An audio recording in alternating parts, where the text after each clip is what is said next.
O Sindicato dos Advogados, o presidente era um advogado ligado ao Partido Comunista, Cristóvão Pinto Ferraz, que era o advogado-chefe do Sindicato dos Metalúrgicos. Naquela ocasião, o sindicato não tinha sócio, não tinha sede, não tinha patrimônio, não tinha nada, nada, nada.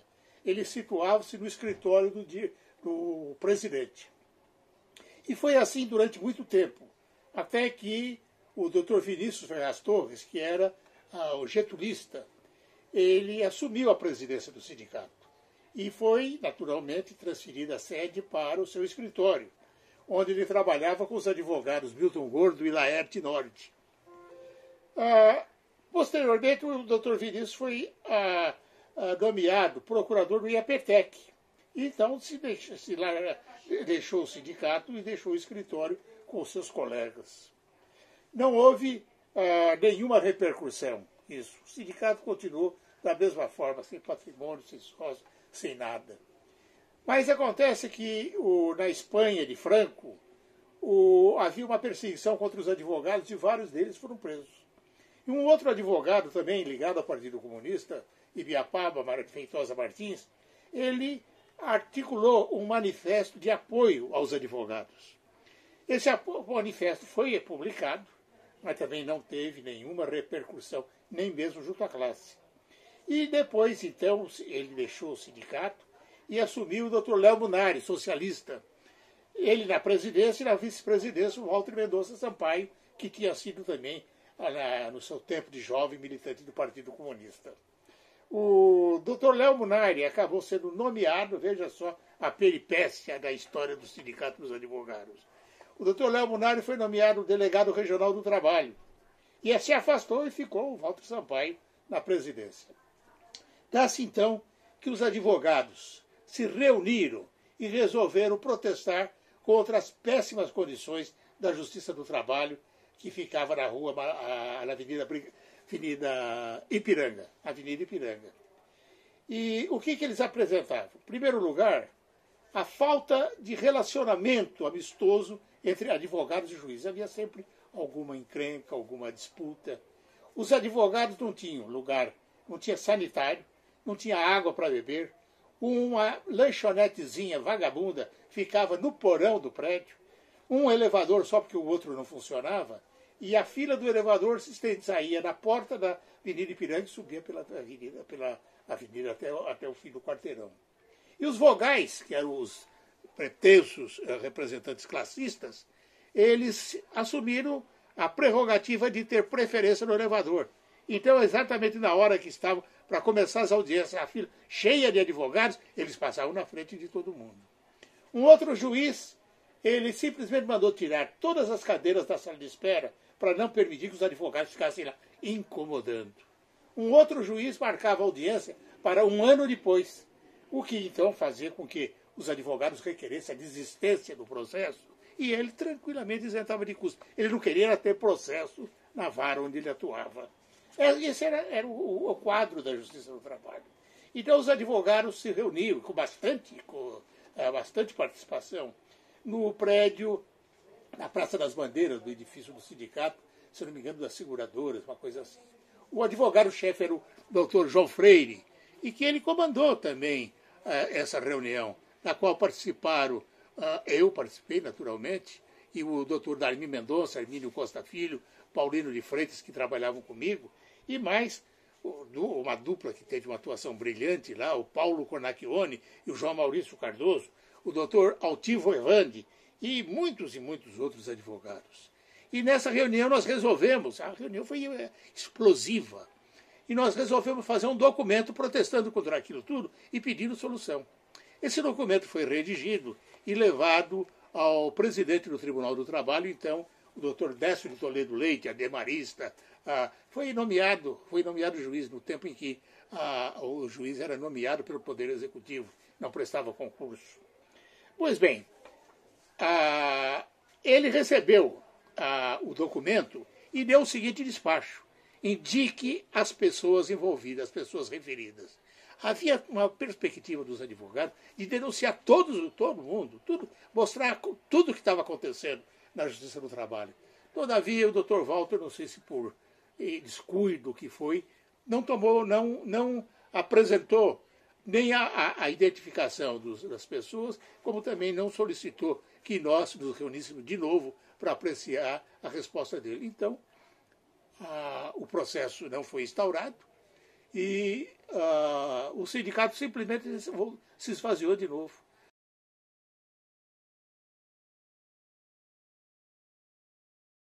Era importante anotar que essa manifestação dos advogados foi publicada no jornal católico Brasil Urgente e teve uma grande repercussão.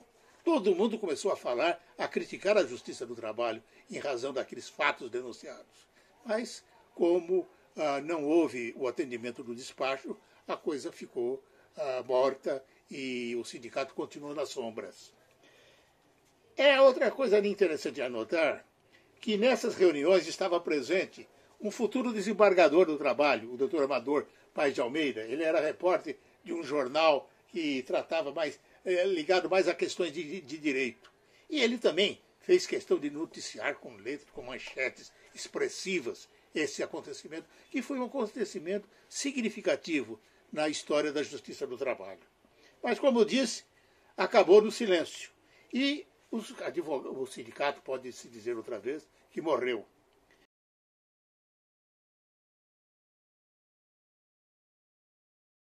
Chega 1964 e vem o golpe militar, e uma ditadura feroz, cruel.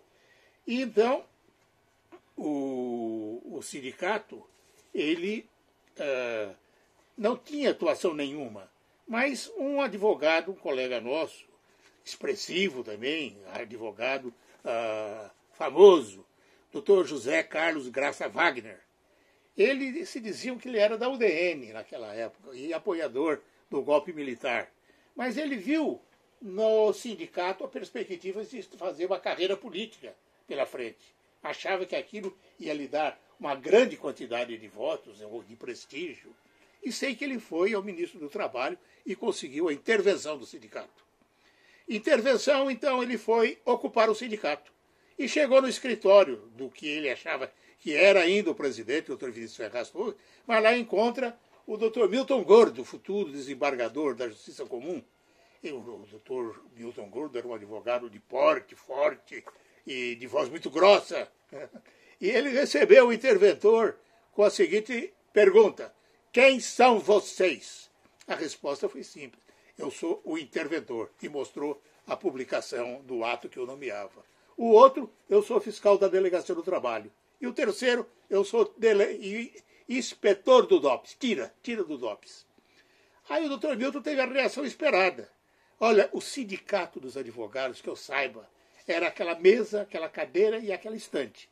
Eu só não joguei fora, ou não mandei pôr num depósito, porque não sabia quem era o dono. Agora que eu sei quem é o dono, vocês tratam de dar um jeito nisso, porque eu não quero isso aqui mais, que está atrapalhando o meu escritório. O doutor José Carlos, naturalmente, decepcionado, correu ao ministro para entregar de volta o sindicato. Mas não entregar não. O sindicato tem personalidade jurídica. Você tem que promover a sua liquidação. Mas não tem sede, não tem patrimônio, não tem só problema seu. É o que você tem que fazer. Ele não fez. Não fez e ninguém fez. E o sindicato, então, continuou como um fantasma, sem sede, sem sócio, sem nada.